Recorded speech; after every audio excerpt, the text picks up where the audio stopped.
अरस्तु कहते हैं, अगर ज्ञानी की संख्या कम, मूर्खों की संख्या ज्यादा होगी तो मूर्ख लोग ज्ञानी पर शासन करने लगेंगे। मानो या ना मानो, लेकिन भारत है तो मूर्खों का, महामूर्खों का ही देश है। आपको ये बात भले ही अटपटी लगे, लेकिन अकाट्य तथ्य तो यही साबित करते हैं कि भारत बकायदा एक मूर्ख प्रधान देश है। भारत यदि मूर्खों का देश ना होता तो 130 करोड़ लोग वाले इस देश में कैसे एक आदमी लाखों का सूट बूट पहनकर कहता है कि मैं गरीब हूँ और जनता उसे गरीब मान भी लेती है। मोदी की एक ही जाति है, गरीब। भारत यदि मूर्खों का देश ना होता तो सीबीआई, ईडी, आईटी, एनआईए जैसे एजेंसियां जिस एक आदमी की कठपुतली है, वो आदमी कहता है मुझे सताया जा रहा है और लोग मान भी लेते हैं।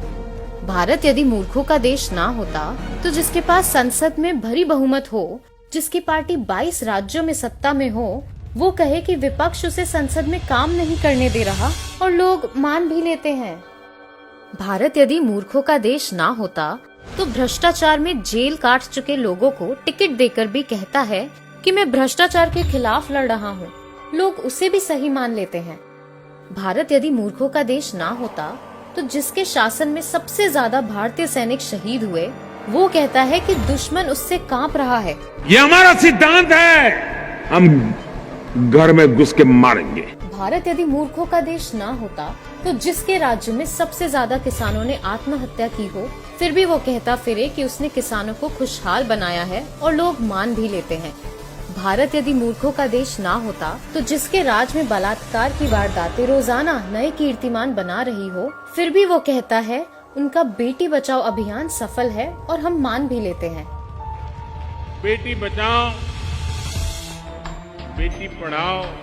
काला बाजारी को खत्म करने का दावा करके नोटबंदी करने वाला छोटी बड़ी लाखों भारतीय कंपनियां बंद कराकर 2.5 करोड़ भारतीयों को बेरोजगार करके कहता है नोटबंदी सफल रही और लोग मान भी लेते हैं। ये नोटबंदी लगी, ये सबको बाहर आना पड़ा और वही रुपये हैं जो आज इतना सारा काम हो रहा है। देश का प्रधानमंत्री कोरोना वायरस जैसी आपदा में सरकार की तरफ से की गई व्यवस्था के बारे में जानकारी देने की बजाय लोगों से ताली और थाली बजाने की अपील करता है और लोग अपनी छतें, बालकनी और गलियों में जुलूस लेकर निकल जाते हैं।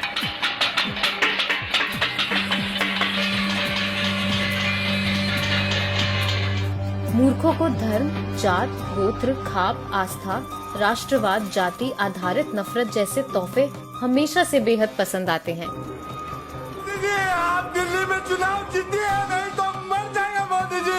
आप मेरी जान है मोदी जी, आपके बगैर नहीं जी सकते मोदी जी, नहीं जी सकते आप मोदी जी। शिक्षा, रोजगार, स्वास्थ्य सेवा जैसी बुनियादी जरूरत मूर्खों को नहीं दिखाई देती। वाह मोदी जी, वाह वाह।